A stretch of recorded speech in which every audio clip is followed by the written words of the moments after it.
Hello नमस्कार, मैं हूं दीपक और आप देख रहे हैं टीएसके टॉक्स। आइए बात करते हैं फिल्म पुष्पा 2 द रूल के बारे में, जो कि ज़बरदस्त तरीके से जनता के दिल पर रूल कर रही है। 2 दिन के अंदर ही तकरीबन 400 करोड़ के आसपास का कलेक्शन ये कर चुकी है फिल्म, और इसका पूरा क्रेडिट ऑफ कोर्स जाना चाहिए अल्लू अर्जुन को, जो कि ज़बरदस्त तरीके से स्वैग वाले अंदाज में बोलते हैं कि पुष्पा झुकेगा नहीं साला। पहले पार्ट में पुष्पा का डायलॉग क्या था कि नाम सुन करके, पुष्पा नाम सुन करके फ्लावर समझे क्या मैं फायर है। अब ये फायर जो है वो वाइल्ड फायर बन चुका है। शेषाचलम के जंगलों से निकल करके पुष्पा का जो रूल है वो देश दुनिया में फैल चुका है। अब देश दुनिया में आपका रूल फैल चुका है तो ऑफ कोर्स आपके दुश्मनों की तादाद भी बढ़ना लाजमी है। ठीक वैसे ही जैसे फुद्दू फरहान की अम्मी का नाम शब्बो आजमी है, तो पुष्पा जो कि एक दिहाड़ी मजदूर था, कैसे वो सिंडिकेट का बॉस बनता है, कैसे शेषाचलम से वो चंदन की लकड़ियां बाहर चाइना जापान में भेजना शुरू कर देता है। इन शॉर्ट पुष्पा का जो दबदबा है, वर्चस्व है, जो रूल है, वो दिन दुनी रात चौगनी रफ्तार से बढ़ रहा है। बट इतना सब कुछ अचीव करने के बावजूद पुष्पा के दिल में कहीं ना कहीं एक बड़ा सा मलाल है, और वो मलाल ये है कि मोलेटी खानदान से उसे वो एक्सेप्टेंस या फिर सम्मान, मान सम्मान प्राप्त नहीं हुआ है। पुष्पा को और उसकी मां को मोलेटी खानदान के जो लोग हैं वो काफी हिकारत की दृष्टि से देखते हैं, ह्यूमिलिएट करते हैं। लेकिन इस पार्ट में आपको देखने को मिला है कि वो पुष्पा जो बहुत ज्यादा नफरत करता है मुलेटियों से, लेकिन जब मुलेटी खानदान पर प्रॉब्लम आती है तो कैसे पुष्पा मतलब जान की बाजी लगा देता है।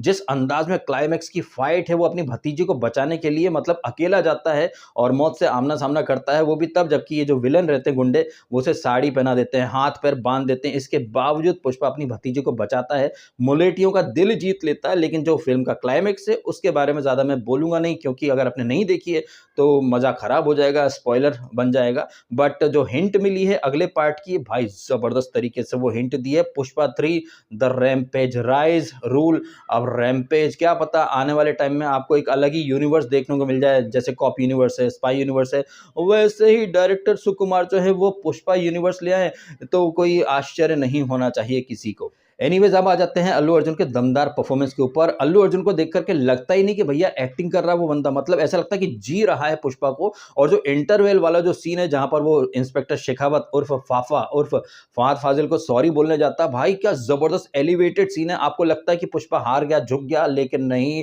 जैसे कि केजीएफ में डायलॉग है ना कि घायल शेर की सांसें उसकी दहाड़ से भी तेज सुनाई देती हैं, उसी तरह से पुष्पा का सॉरी बोलना, फिर वापस आना और सरेआम इंस्पेक्टर उसको शेखावत को जलील करना, ह्यूमिलेट करना, फिर बाथरूम कर देना।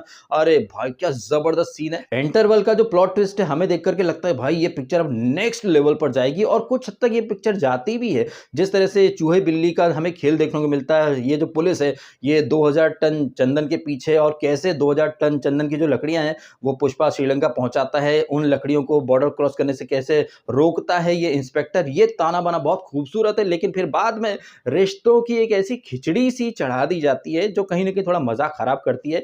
बट इस रिश्ते की खिचड़ी में इमोशन का जबरदस्त तड़का है, तो थोड़ा बहुत ना आप इमोशनल भी हो जाते हैं, स्पेशली जब उसकी भतीजे को किडनैप कर लिया जाता है। और इन सब के पहले जो जत्रा जो दिखाया गया है, जहां पर देवी का एक गेटअप लेता है अल्लू अर्जुन और जबरदस्त मतलब डांस करता है, जबरदस्त फाइट होती है, रश्मिका का जबरदस्त मोनोलॉग भी हमें देखने को मिलता है। भाई वहां पर तो रश्मिका मंदाना ने खूब जबरदस्त इंप्रेस कराया। हमें तो लगा था कि ये श्रीवल्ली जो है रश्मिका मंदाना, ये सिर्फ गाने के लिए या थोड़ा सा मतलब रोमांटिक सीन या फिर इमोशनल सीन्स के लिए ही होगी फिल्म के अंदर, लेकिन जो एक 5 मिनट का मोनोलॉग देती है, मोलेटी खानदान के लोगों को खरी-खोटी सुनाती है, जबरदस्त वो सीन है। मतलब ओवरऑल जिस तरह से सीन लिखे हैं, जिस तरह से कैरेक्टर्स गढ़े हैं और जिस तरह से एक्टर से काम लिया है डायरेक्टर सुकुमार ने, भाई वो दिखाता है कि वो अपने दिमाग में कितने क्लियर थे।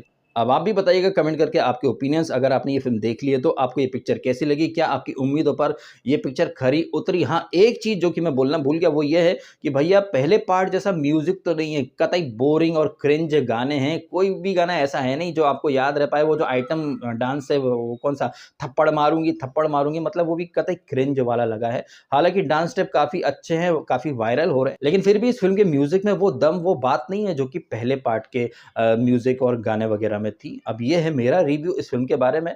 आप कमेंट करके बताइएगा। अगर आपने ये पिक्चर देख ली है तो नहीं देखी है तो मैं तो हाईली रिकमेंड करूंगा, जाइए देखिए जाकर। पावरफुल परफॉर्मेंस है अल्लू अर्जुन का, एक्शन दमदार है, कहानी काफी दिलचस्प तरीके से आगे बढ़ाई गई है, और जो यात्रा में माता के रूप में जब वो एक्शन करता है और क्लाइमेक्स में जो फाइट करता है, हाथ पैर सब बंधे हुए हैं, भाई ये कुछ ऐसे सीन है ना ये ऐसे मोमेंट है जो आपका पैसा वसूल करवा देते हैं। तो अगर आप वीकेंड पर कोई क्वालिटी एंटरटेनमेंट देखना चाहते हैं तो मैं तो हाईली रिकमेंड करूँगा कि जाइए अपनी फैमिली के साथ, देख कर के आइए भाई साहब, आप बिल्कुल भी डिसअपॉइंट नहीं होंगे। साउथ का जो सिनेमा है वो क्यों लार्जर देन लाइफ सिनेमा बोला जाता है, ये आपको अच्छे से एक बार फिर पता चल जाएगा। बाहुबली, केजीएफ के बाद पुष्पा एक अलग ही लीग की फ़िल्म बन चुकी है, पुष्पा यूनिवर्स लोडिंग। चलिए इन्हीं सारी बातों के साथ वीडियो खत्म कर देता हूँ। Thank you so much.